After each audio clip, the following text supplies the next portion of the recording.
Hello and welcome to the third of the Mantle tests. So on the 25th of February DICE released a patch and that improved stability and issues that Mantle was having, and at the same time AMD released their beta drivers 14.2, and that new version of the Catalyst driver had improved support for Mantle and fixed a few Mantle errors. So I've gone through the same process I went through last time. I've uninstalled Catalyst, then reinstalled the beta version. Each of those requires a restart. And I started recording the Battlefield 4 footage in XSplit, the same as I did with the last footage. And I have all Battlefield's settings on high. So basically I've taken the video default of high and running on that for a fair comparison. Now, this wasn't without issue, and it seems to be the way that AMD is now using the resources of the video card, because XSplit will not record Mantle properly anymore. The first two videos I did of Mantle tests were all done on XSplit and they all run fine. But as you're about to see, this is what happens when you try using XSplit now. So as you can see, this footage is really jerky.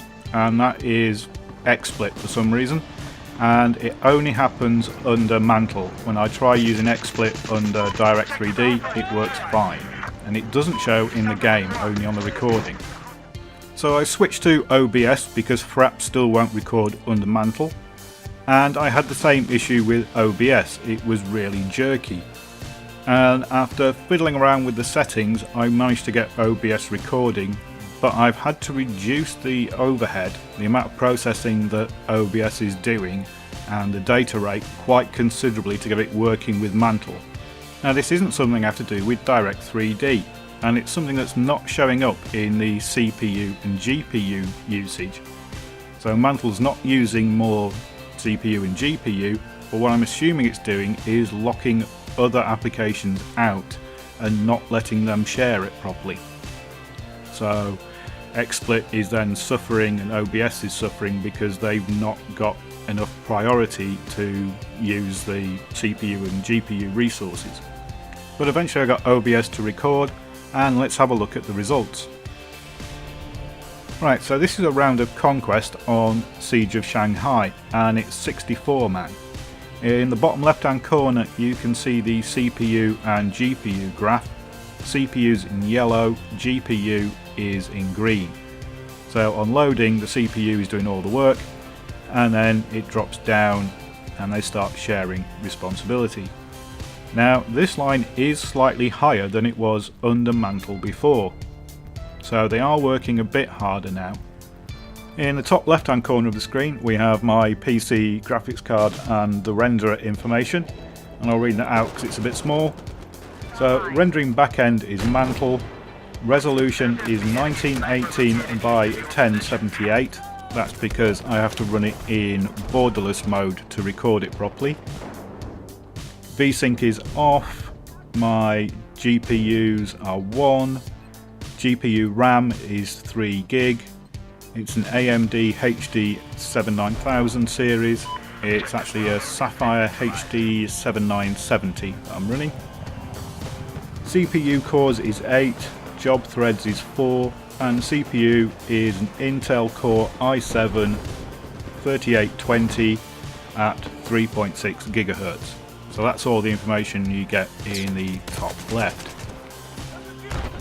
And I have to say that Mantle behaved itself very well in this test.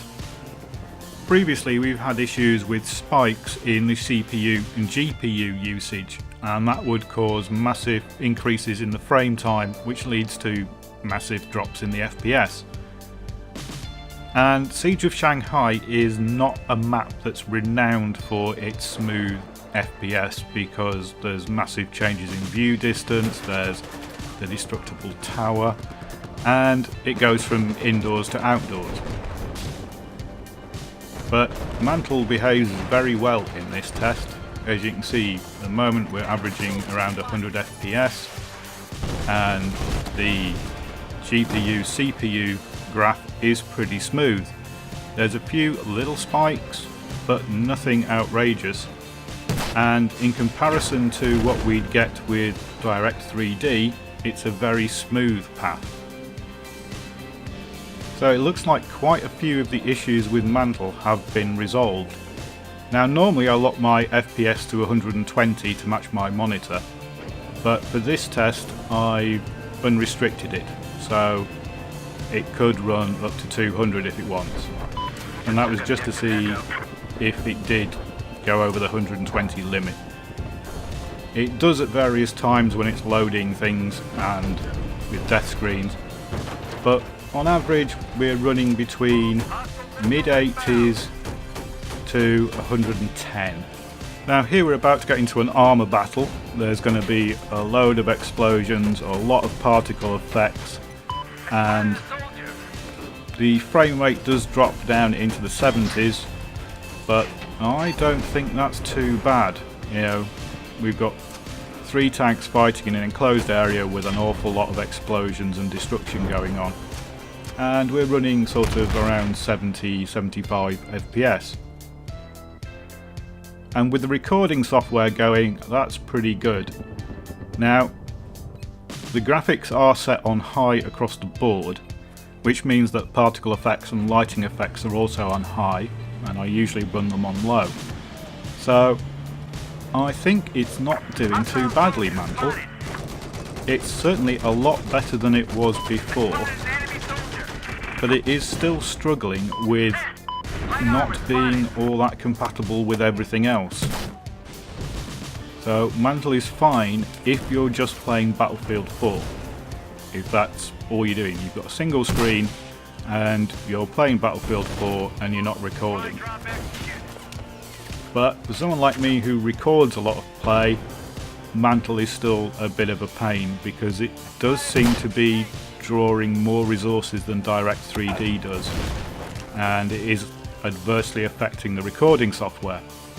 Another issue with Mantle and recording is having to run Battlefield in borderless mode, and that is because it doesn't detect Battlefield as a game anymore. So OBS will let you select a game and record it, but when Mantle's running it doesn't record anything, it just shows a black screen, and so does XSplit.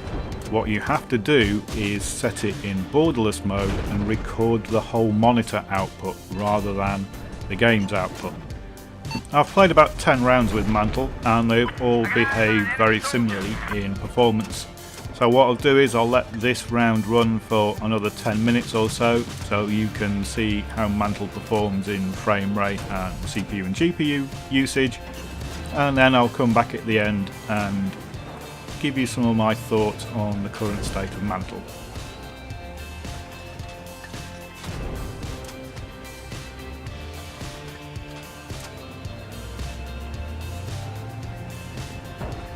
Objective Charlie has been neutralized.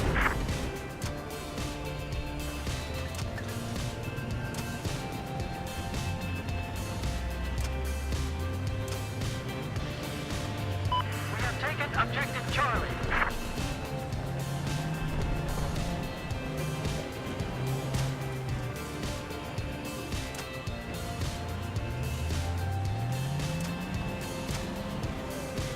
Objective Alpha is neutralized.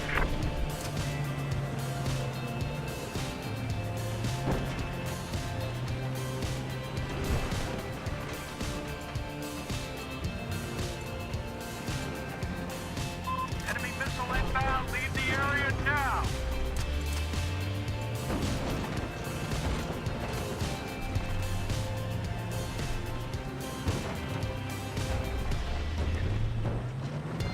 We now control Objective Echo. I spotted an AT soldier. The sniper has been located east of your location.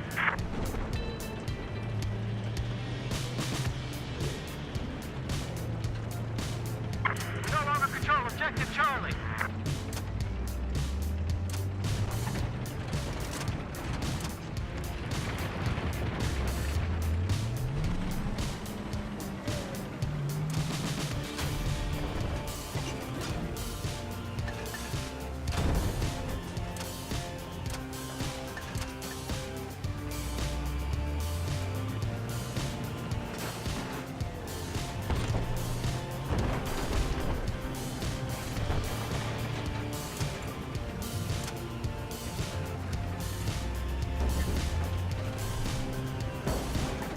Have positive ID on a sniper east of where you're at.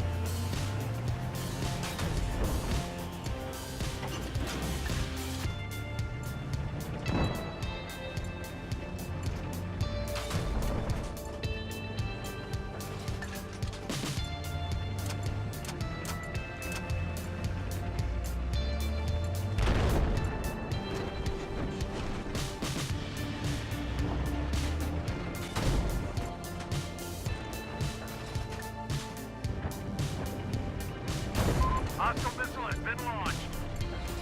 Objective Bravo has been neutralized.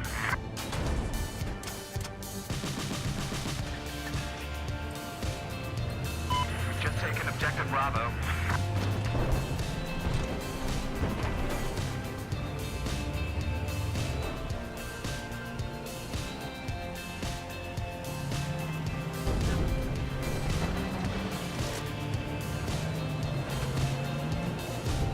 Objective Delta's been lost.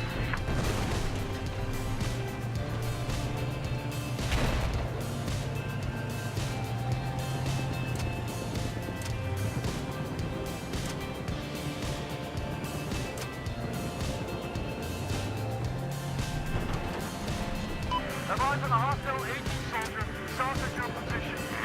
I spotted a hostile soldier. I spotted a hostile soldier. We've just taken Objective Delta.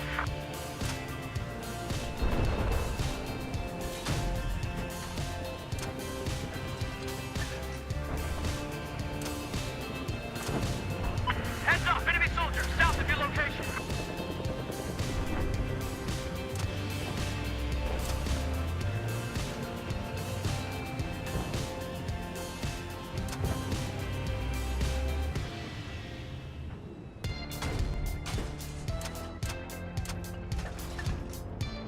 Heads up, enemy soldier due west of your current location.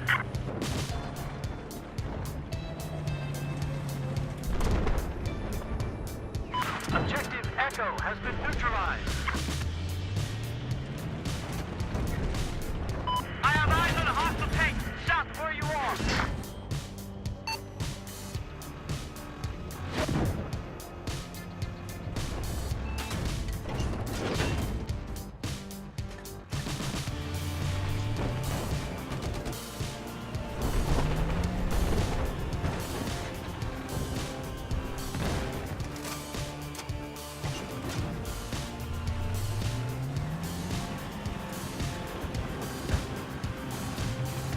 There should be a hostile tank to your west.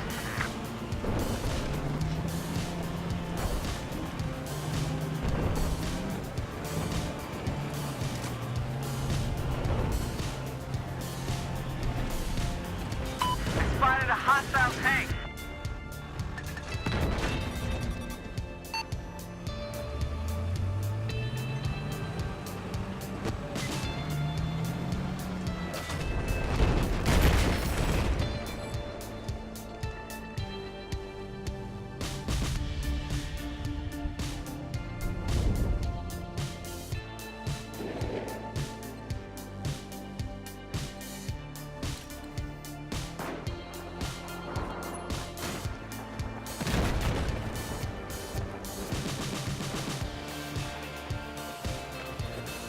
We've lost Objective Delta.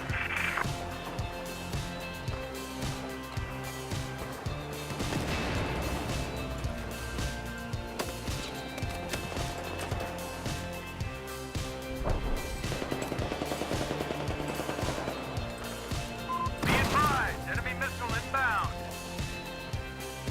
We have taken Objective Alpha.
advise, objective Bravo.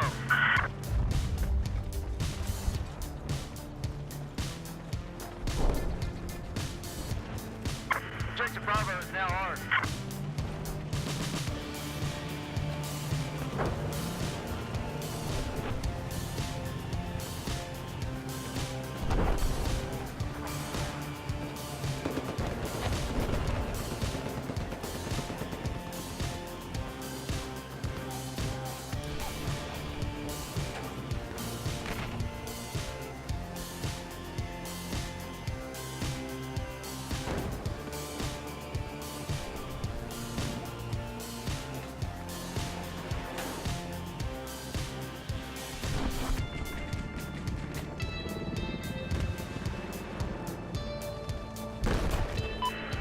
I've spotted a hostile tank due east of your location.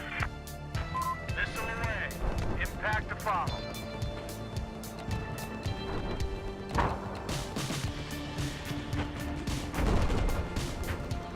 Spotted. Enemy helicopter. An anti-tank soldier has been identified just to your east.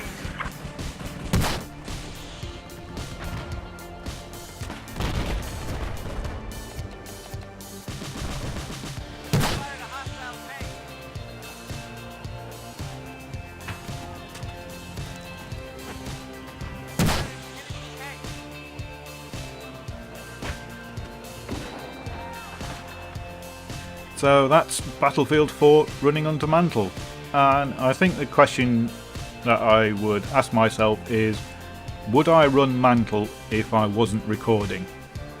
And I think the answer to that is still going to be no. And the simple reason is that Direct 3D works.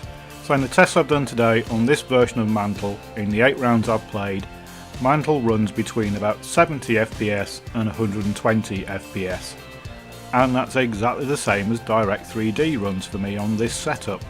It'll run between 70 and 120 FPS depending on the map and what effects are going off, and so I can't see why I would jump from something that's stable and known and works with everything else to Mantle, which is still in beta and has issues with other applications. For someone that records footage, then Mantle is pretty much useless. The overhead that it's taking from the CPU and GPU that's causing the recording software to stutter means that I just can't use Mantle on a day-to-day basis. One of the big problems for AMD is that the people that test out things like Mantle and record it for YouTube are going to be struggling to get it to work properly with their recording software. A big step forward for Mantle would be if AMD brought out their own recording software that worked directly off the graphics card, like Nvidia's Shadowplay does, or if they worked with people like OBS to get an ideal set of settings for working with Mantle. So I will continue to monitor Mantle, and I will do more tests when they bring out new versions of catalysts or new Battlefield patches for Mantle. But until then, I'll be going back to Direct 3D. Thanks for watching.